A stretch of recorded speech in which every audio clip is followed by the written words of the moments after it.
Hey, what's up YouTube? Down the Smartphone Guy coming back at you with another video, and today we're going to take a look at this device right here in my hand. This is the ZTE Blade X. So this is available right now, as you can see right here with the tramp stamp on the back, from Cricket Wireless, and you can pick it up right now. It's a deal that I have going on right now. You can get it for 50 bucks, so that doesn't matter if you're upgrading or if you're getting a new line of service. You can get it right now for $50. And when it originally came out, I think it was like $100, but now that it's $50, I think this is one definitely worth considering if you're considering going over to Cricket Wireless and you're on a budget. You don't want to spend a whole lot of money to get an iPhone or a Samsung. If you want just a decent phone at a pretty reasonable price, I think this is one worth considering. So let's go ahead and talk about what this thing has to offer for that $50 price point. Alright, so before we get too far into this video, let's just go ahead and run over some of the specs that this thing has to offer. So I'm going to set the phone off to the side because they are nice enough to list some of the specs right here on the back of the box. So we have that 5.5-inch 720p HD display. That also has dragon tail glass for scratch resistance. We have a quad-core processor. It's a Snapdragon 425 processor with 2 gigs of RAM. There's 16 gigs of onboard storage, and we'll talk about that in a little bit as well, because there's not a whole lot of that that's available, but it does have micro SD expansion, and yes, you can use it as adaptable storage. We have 2 cameras. We have a 13 megapixel camera on the rear with flash, and that does shoot in full HD in terms of the video, and 5 megapixel camera on the front, which by the way also shoots in full HD. We do have Dolby built into it, so we'll take a listen to that in a little bit. We have a fingerprint reader and a heart rate monitor, so that's a little bit different. And then we have HD voice compatibility. So that is the specs. Let's go ahead and take a look around the phone now, and so talk about the build and clean that off just a little bit. So there's that 720p display, nice and bright. It does get pretty bright, so it's almost up to full brightness at the moment, but not too bad. Viewing angles are pretty good. So for 720p display, I'd say it's not too bad at all. Certainly not AMOLED, but it is a LCD display, and it looks pretty decent. We have that front-facing camera right up there, that 5 megapixel camera, our earpiece. We have capacitive buttons down here, which is pretty common on these ZTE phones. And with those capacitive buttons, we can reverse them. So this is the back by default and the recent apps by default, but we can switch that up. And they do also light up, so I don't know if you can actually see that, but they do also light up as well for notifications. So that's another thing that ZTE offers. So there's our SIM card slot on the rear. We have kind of a textured plastic here. It actually feels pretty good, and you can see we have our Cricket branding there and ZTE branding on the bottom. So 13 megapixel camera with the flash there. We have a volume rocker up here on the side, and our power button. The power button is really nice because it actually has a ton of texture, so real easy to find there. On the bottom we have a speaker, so that's one thing that's nice. A lot of the ZTE phones have the speaker right over here, especially the budget ones, and they've finally moved it down here on the bottom on one of their low-end phones, so that's nice. We have a Type-C charging, so that's another great thing that ZTE offers. Even on their budget-friendly phones, they have Type-C, which is really rare for phones at this price point, unfortunately, but ZTE always offers that, so that's great. We have a microphone down there at the bottom, a microphone up at the top, and a headphone jack, so thumbs up for that headphone jack. It's weird that all these budget phones maintain the headphone jack, but the more expensive phones don't. Kind of weird. But anyways, moving on. So in terms of performance, we're running the Snapdragon 425 processor. And I'll just say, just kind of in my experience so far, with light gaming, so if you're like playing something like Clash of Clans, or it came with this game Empire. I played it just a little bit just to see what it was. Basically kind of like a Clash of Clans kind of game. And it played that just fine. NBA Jam, no problem. The area where you'll see just a little bit of lag is when you're doing things like, if you're doing a lot of social media and you're not really killing any apps in the background, you will notice that there is some lag here, but it's the Snapdragon 425 processor, which I'll say is pretty decent. And here's one thing I just want to recommend. If you're looking at a phone and you're trying to look at a budget-friendly phone, if you see the Snapdragon 200 series processor, this is just my opinion, I would say avoid it, because the Snapdragon 200 series processors just aren't that great. The Snapdragon 400 series processors, the 425, the 427, the 430, they're all decent enough, and they can all handle, I would say, average use of typical user, watching Netflix, YouTube, listening to some music and doing social media. Those kinds of things do just fine on the Snapdragon 425 processor. But the 200 processor, you're going to have lag city. So this one's not too bad. So that's just something I'll kind of throw out there. That's just in my experience with these more less expensive phones. The Snapdragon 425 processor has done pretty decent. So performance. Now camera wise, this is a 13 megapixel and 5 megapixel camera.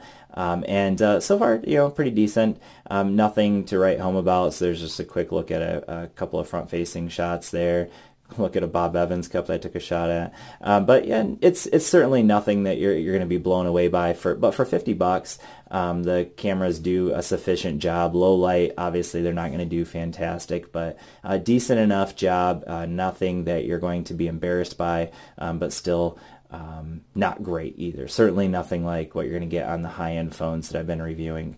Battery life-wise, we have a 3,000 milliamp hour battery, and I haven't done enough testing really to tell you what the battery life is going to be like, but so far it seems like it's going to be decent enough to get you through a day of moderate to light usage. And with heavy usage, you're probably going to need to charge up at the end of the day, but I haven't really gotten real in-depth with the battery life yet, so that's just something we'll have to take a look at a little bit later. In terms of software, I really like what ZTE has to offer on really any of their phones, but I will say that Cricket does add a few pieces of bloatware here. So you just got the Cricket apps. Of course, you need those. We have Deezer. That's for music. That's just an app that is associated with Cricket. It did come with this Empire app. It's just a game that you can get. The Office suite.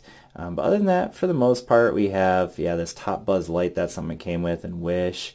Nothing I added, but anyway, so just a few pieces of bloatware. Actually, most of these are completely removable, so let's go ahead and go in here. Whereas with Boost phones, it's so annoying you can't uninstall them, but it's nice that with Cricket, at least they allow you to uninstall it, so that's kind of nice. Obviously, you can't get rid of the Cricket apps, but Ask MD. Who wants Ask MD? We don't need that. And yeah, so at least it allows you to uninstall it, so that's great. So shout out to Cricket for at least allowing you to uninstall that bloatware. But in terms of software, we're running Android 7.1.1. Again, we got 2 gigs of RAM backing that up. And yeah, so nice thing about ZTE, again, is it's pretty much just stock Android with just a couple of little tweaks. And they're pretty useful tweaks. So that we have this My Pop. Basically, it just allows you to throw up an icon up here, and you can customize it to whatever you want here. So you can see that we can change it whatever we want it to be. So that's nice. Good option there. I'm going to go ahead and turn that off because it's not something I like to use personally. And then we can also go down here and change up our navigation keys. If we want to switch them back and forth, you can see I prefer back, home, and then recent apps. That's just my preference. That's what I'm used to. And so that's just the way I go. But anyway, so software-wise, definitely give ZTE a thumbs up with this phone. So now let's go ahead and take a listen to that speaker, and we're going to go ahead and kind of end it on that. And what I will say, as we're kind of getting this thing up and running, so you can see I was actually running a little bit earlier. Let's pause that for just a second. So what I'm going to say is that for $50, I think this is one that, again, if you're looking for a budget-friendly phone and you're on Cricket Wireless, or you're looking maybe to switch to Cricket Wireless and you don't want to spend a whole lot of money, this is one I think I could definitely recommend. $50, this is a solid device. Cameras aren't bad. They're not great, but they're not bad. The screen's not too bad. Feels good in the hand, that 5.5-inch display. Nice 720p, so not fantastic, but it's also not super crappy either, because you definitely get some phones where, 720p can look pretty bad in some cases, but in this case I think it looks pretty decent. But anyways, let's go ahead and take a listen to that speaker once we get through this ad. And we'll go ahead and turn the microphone around so you can hear it. There we go. All right.